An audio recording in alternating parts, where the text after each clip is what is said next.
21 फरवरी 2024 झांसी में उद्योग व्यापार प्रतिनिधि मंडल उत्तर प्रदेश की जिला स्तर संगठन हुई की मीटिंग हुई।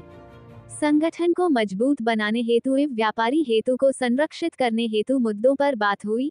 प्रदेश अध्यक्ष लोकेश अग्रवाल ने बताया, प्रांतीय चुनाव अप्रैल माह में मेरठ में करने तथा 1 लाख प्रांतीय सदस्य बनाने का लक्ष्य तय किया गया है, जिसमें 10,000 व्यापारी सैनिक बनकर व्यापारी हितों की रक्षा के लिए काम किया जाएगा।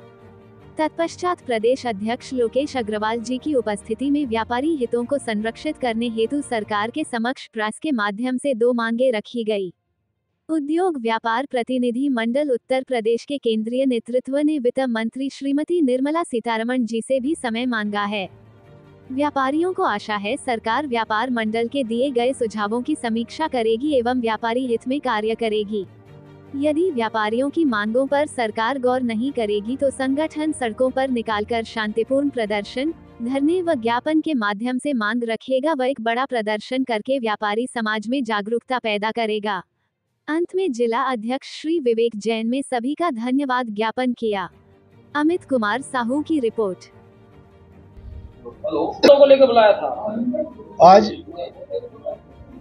झांसी में व्यापार मंडल के संगठन के कार्यों की समीक्षा करने के लिए व्यापार मंडल के होने वाले चुनाव में हम लोग अप्रैल माह में व्यापार मंडल के चुनाव करने जा रहे हैं। उस चुनाव से पहले व्यापार मंडल के प्रमुख पदाधिकारियों का पूरे प्रदेश का दौरा चल रहा है।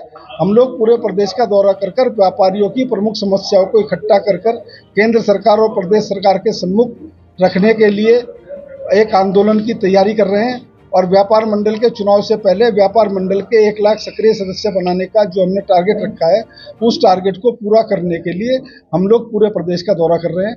व्यापारियों की प्रमुख समस्या जो 3-4 जिलों में एक हफ्ते में जो इकट्ठी हुई है, प्रमुख समस्या आज व्यापारियों ने ये बताई है कि मंडी के व्यापारियों के साथ चुनाव के समय उनकी गोदामों और दुकानों का अधिग्रहण किया जाता है। उससे व्यापार प्रभावित होता है और साथ साथ सरकार के राजस्व में भी दिक्कत आती है। इसलिए हम लोग माननीय मुख्यमंत्री जी से और माननीय चुनाव आयोग से ये निवेदन करेंगे, अनुरोध करेंगे, 28 तारीख को एक ज्ञापन भेजेंगे कि हमारे व्यापारियों के किसी भी दुकान या गोदाम का अधिग्रहण चुनाव के कार्य के लिए ना किया जाए। दूसरी प्रमुख समस्या मंडी की दुकानों का। दूसरी हमारी समस्या ये आई है कि जो हमारे सरकार ने 15 दिन में पेमेंट न होने पर उस आमदनी को पेमेंट को टैक्स में जोड़ने का जो एक निश्चय किया है, एक इनकम टैक्स की धारा 43(1) में एक प्रोविजन किया है, हम उसे समाप्त करने के लिए माननीय वित्त मंत्री जी से हमने समय मांगा है। उनसे मिलकर हम उसे समाप्त कराने का प्रयास करेंगे। यदि वो धारा समाप्त नहीं की जाती है तो पूरे उत्तर प्रदेश में व्यापारी संगठित होकर एक आंदोलन की भूमिका बनाकर सरकार से ये मांग करेगा कि व्यापारियों के खिलाफ इस तरह की उत्पीड़न की कार्रवाई ना की जाए।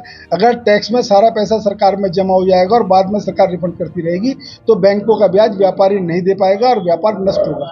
जब व्यापार नष्ट होगा तो उसका प्रभाव देश की अर्थव्यवस्था पर भी पड़ेगा। इसलिए हम माननीय वित्त मंत्री जी से समय लेकर व्यापारियों की इस मांग को उनके सामने रखकर इसका हल करवाने का प्रयास करेंगे।